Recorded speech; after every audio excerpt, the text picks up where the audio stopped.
Hi Cancer! Welcome po sa ating channel. At ito ang inyong Daily Gabay Tarot reading for November 7, 2024. Please bear in mind that kung naka-resonate kayo, comment down. Kung hindi kayo naka-resonate, ibigay niyo po sa iba kasi general reading po ito. This is for you Cancer ngayong November 7, 2024.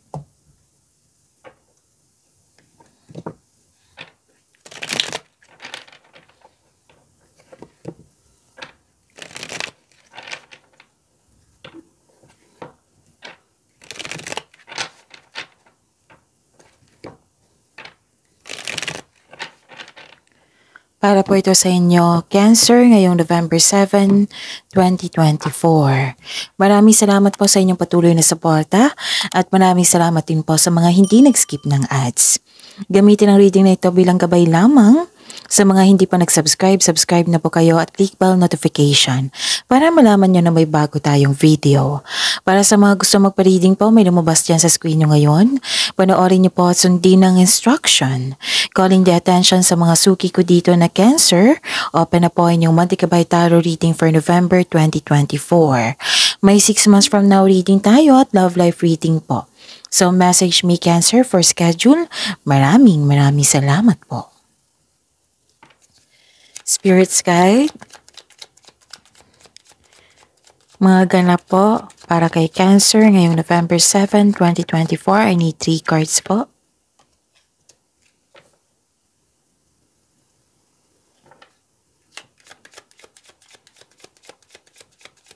Cancer.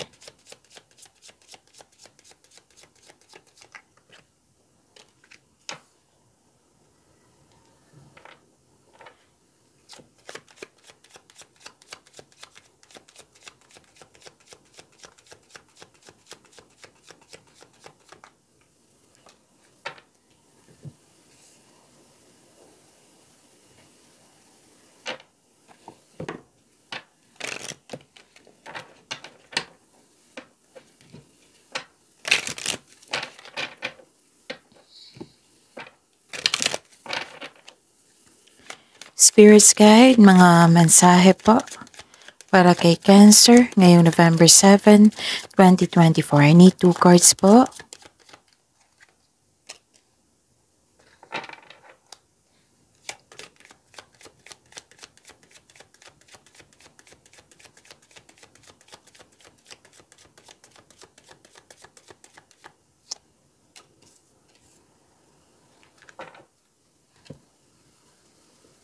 Ngayong November 7, 2024, Cancer, nakita ko dito na may success. Nakita ko rin dito na may good luck and good karma. Things going your way. Positive opportunities. And you are happy here. Mag-ingat lang kayo ha, kasi may nag-o-observe sa inyo. May nakita ko ditong na nag-spy sa'yo, nag-observe sa'yo, mahilig siyang magmanipula. Or parang sinisira niya para hindi ka makagawa ng desisyon. Pwedeng ganun. Basta mag-ingat kayo sa kanya kasi may balak siya, may gusto siyang kunin sa iyo. Okay? Baka, sa araw na ito nang nag-spy siya sa iyo kasi may ganap May ganap na good karma, good luck, at saka success. Baka curious ito, paano kaya, like for example, paano kaya naging successful si Cancer? Basta may masama siyang hangarin. May gusto siyang kunin sa iyo. Nakita ko rin dito na sinamahan ka na yung favorite person. Oo, sinamahan ka. Okay, pwedeng lumabas ito kahapon, no, sa inyo Cancer. So, check nyo. Tapos, nakita ko dito na sinamahan ka, nagkaroon ng companion. Like for example, kung gusto mong kausap, so sinamahan ka ng favorite person mo. Like for example, may lakad ka, sinamahan ka. Tapos, natutuwa ka sa kanya kasi na-prove niya sa iyo na loyal siya sa iyo, na supportive siya sa iyo. Pero then, bagong kaibigan to. Pwedeng na-hired kayo as katiwala, pwedeng may bago kayong gamit na pamper kayo, pwedeng bagong pet, pwedeng kasamahan, bagong kasamahan na magaan ang loob mo sa kanya. Okay? So, inherent wisdom is emerging at this time. So, this is a clarification of your card here. Diba sabi ko sa inyo kanina, may companion nagkanap, nagbigay na suporta, nagbigay ng wisdom message sa inyo. So, inherent wisdom is emerging at this time. Watch it and ready yourself for a rebirth. So, I consider this is changes in your cycle, nagkaroon ng new beginning. And the power of divine grace is within you. Wow, ang ganda. Cancer. Spirit's guide. Energy po ni Cancer ngayong November 7, 2024.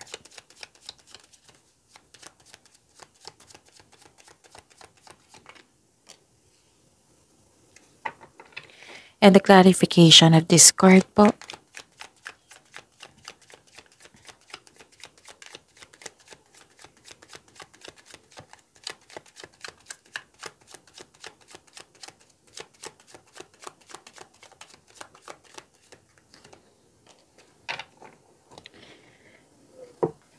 Okay. Kung may oras po kayo, kung gusto nyo po, panoorin nyo po yung last 4 days Gabay Tarot reading nyo po. Like for example, napanood nyo ito ngayong November 7, 2024. Panoorin nyo po yung 6543. Yung sunod-sunod na date. Okay? Kung may nakita kayo or narinig kayong repeating message, meaning to say, pinupush ng cards nyo yan, na kailangan yung bigyan ng atensyon. Kung maaari po, bigyan nyo po ng solusyon at aksyon. So remember, Cancer, at the end of the day, alam mo na ikaw lang taong may kakayahan at responsable na gumawa ng sarili mong katotohanan at kinabukasan. So ano yung energy mo? Cancer? Okay. Nakikita ko dito na may concern kayo sa hindi marunong magpahalaga. May nang dahil sa kanyang ginawa na may sitwasyon dyan na hindi naging stable ang inyong emotion. May naramdaman kang takot o may alinlangan kang mag-lead kahit na ang iba ay naghihingi ng what I meant is takot o may alinlangan kang mag-lead na ang iba ay naghihingi na sa iyo ng guidance. Maraming nagdepende sa iyo. Maraming naniniwala sa inyong galing. Mag-ingat po daw kayo sa communication sa ibang tao. Baka may masabi kayo na hindi maganda na para sa kanila, na naging sensitive po ito. Or nireject mo agad ang isang tao na gustong makipag-usap sa iyo. Okay? And ano pa? Nakikita ko rin dito na nagkaroon po nagbigay ka ng pasensya. You're slowing down kasi nga may taong pasaway. You're slowing down. You're exercising your patience. Nagkaroon delay. Pwedeng delay sa travel. Delay sa matagal mo nang hinintay. Pwedeng delay sa paggawa ng desisyon. Actually, itong delay na ito, ang sabi ng card po dito, na they are divinely timed to highlight an important realization. Something you need to recognize bago ka magpatuloy sa iyong gawain. Usually, ganyan yan eh. Yung nagkaroon ng delay kasi may gustong ipaparealize ang universe sa inyo para yung delay magamit mo sa tama. Na kailangan magkaroon ng realization, awakening bago dumating iyon para magamit mo sa tama. Para alam mo yung gagawin mo. So,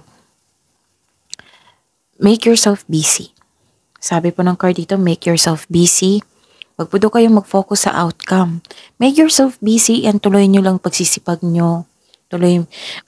Sundin nyo lang yung process ng plano nyo. And this is good kasi you're slowing down, you're giving, you're exercising your patience. Okay? Spirits Guide, Career and Money po ni Cancer ngayong November 7, 2024.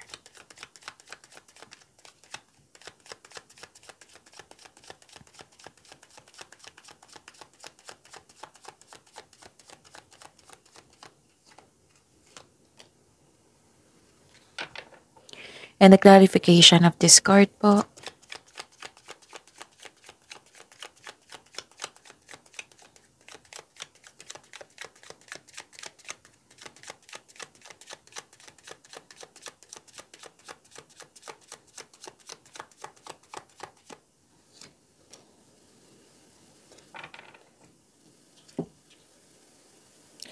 Sa inyong career and money, nakikita ko dito na delay pa rin to Cancer. Gusto mong mag-give up. Pero wag po, Cancer. Wag kayong mag-give up. Habaan niyo po yung pasensya niyo. Pwede na naging impatient ka sa isang tao.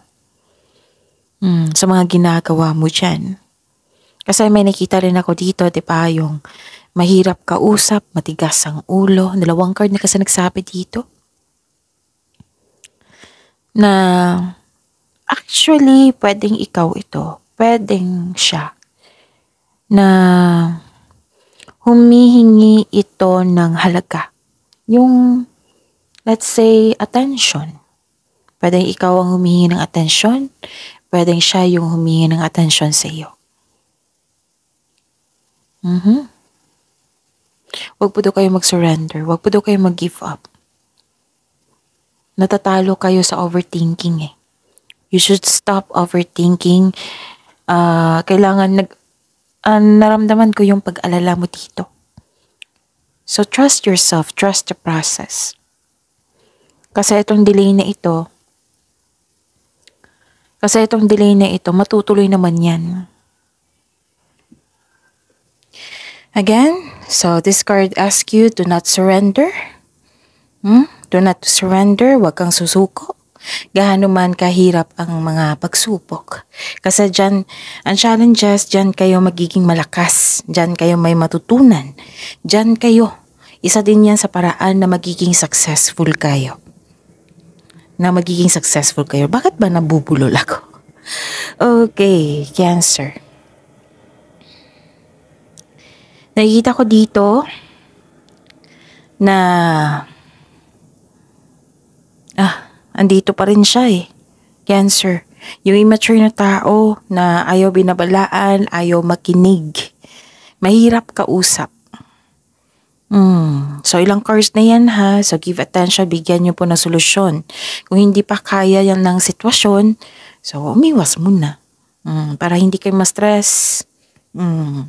Tapos, may nakita kasi ako dito na nagkaroon ng frustration kasi feeling mo wala po daw kayong progress, yung proyekto nyo o goal mo sa buhay. Parang naiinip ka dito, Cancer. Gusto mong matapos na yung pakiramdam mo, na gusto mong may pagbabago. Ang sabi ng card niyo po dito, if you want to see the result, mag-build po daw kayo ng konkretong plano without rushing. Kasi naiinip kayo dito May hinihintay kayo. Pwede din, di ba sabi ko kanina na ilang cards na po nagsabi na may delay. So, yun. Huwag magmadali. Make yourself busy. Yung sabi dito, from here to here.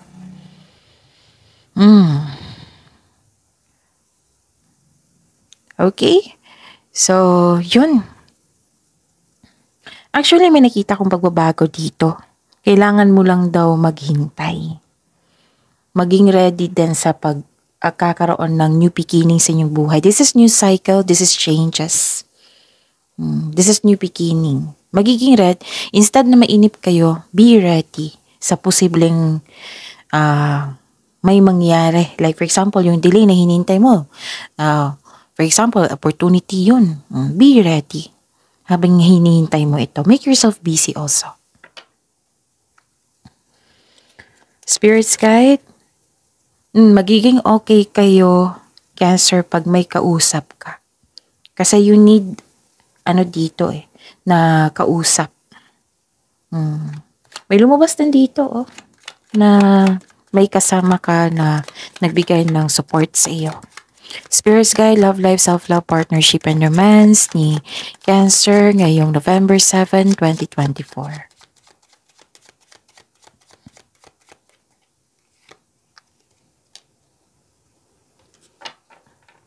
And the clarification of this card po,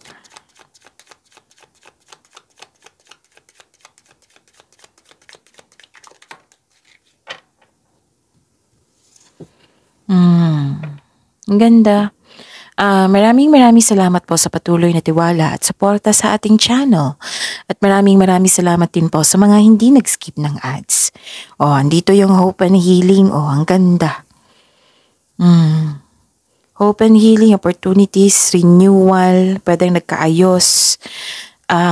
May unexpected help, diba? Sabi ko sa inyo kanina sa oracle nyo na kung may tao nag-observe sa iyo na may masamang intention, may tao na sinamahan ka, pwedeng nagbigay ito ng tulong sa iyo, pwedeng sa isang bagay, pwedeng sa kanyang wisdom message. May unexpected help dito.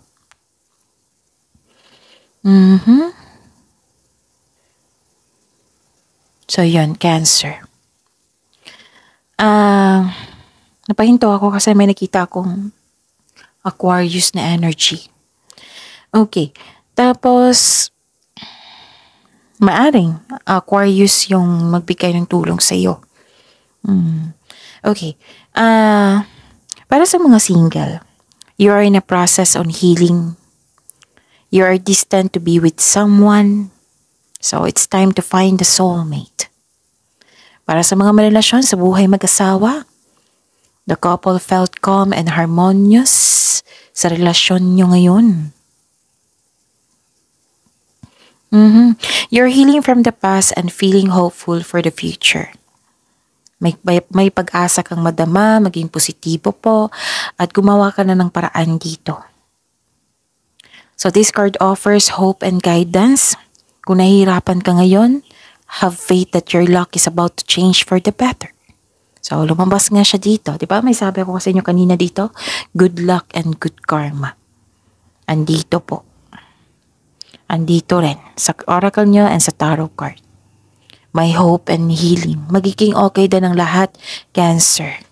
Huwag lang mainip ha, para magiging okay pa rin yung energy mo. Kasi pag okay yung energy mo, flow ng energy, positivity, ma-attract yung mga blessings na para sa inyo. Yung tuloy-tuloy ang pasok niya. Maaari din inspired ka to create beauty and style in your home. All your dreams are coming true. You're healing from the past and feeling hopeful for the future. This is good. Okay? So may improvement. And I'm happy for you, Cancer, kasi tinutulungan mo yung sarili mo. Nakikinig ka sa inyong intuition. And you are moving forward talaga. This is good. And nakita ko dito na matibay ang inyong relasyon. Maaring may date kayo ngayon after ng masalimuot na di pagkakaunawaan. So, dalawang card na ha. Nagsabi dito na may nagkaayos. Mismo, dalawang card na nagsabi na maaring nag-date kayo ngayon after ng masalimuot na di pagkakaunawaan ng kahapon. Sa mga single dito, kitang-kita ko dito na handa ka nang pumasok sa buhay ng pag-ibig. Actually, may good news kayong marireceive. Or, di ba? Okay. So, may nakita ko dito. Dalawang card na po nagsabi dito na may good news na makaka-receive kayo ng good news after a period of struggle. May magandang balita na parating or may bagay na matutupad. Diba? Sabi ko sa inyo always na let go of this negativity, let go of this old emotions para pumasok yung blessings tuloy-tuloy. And nagpasya ka dito, diba? Na to move forward. At ito na, pumasok na yung mga blessings para sa inyo, dumating yung good news. Yan yung sinasabi ng card sa inyong lahat na i-process kung hindi maganda ang pakiramdam mo ngayon or disappointed ka, i-process mo talaga yan. Para pag-release mo, attract positivity at para mahatak mo yung mga blessings sa para sa inyo. Kasi ang blessings po is a positive energy from the universe. So, ma-attract mo yan kung magkakaroon ka ng positive energy flow sa inyo. Hindi yan kasi papasok pag mayroon blockages, yung negativity. Okay. May nakita ko dito ang accomplishment. In-acknowledge mo yung success. So, 2 card na nagsabi dito na may success talaga na magaganap.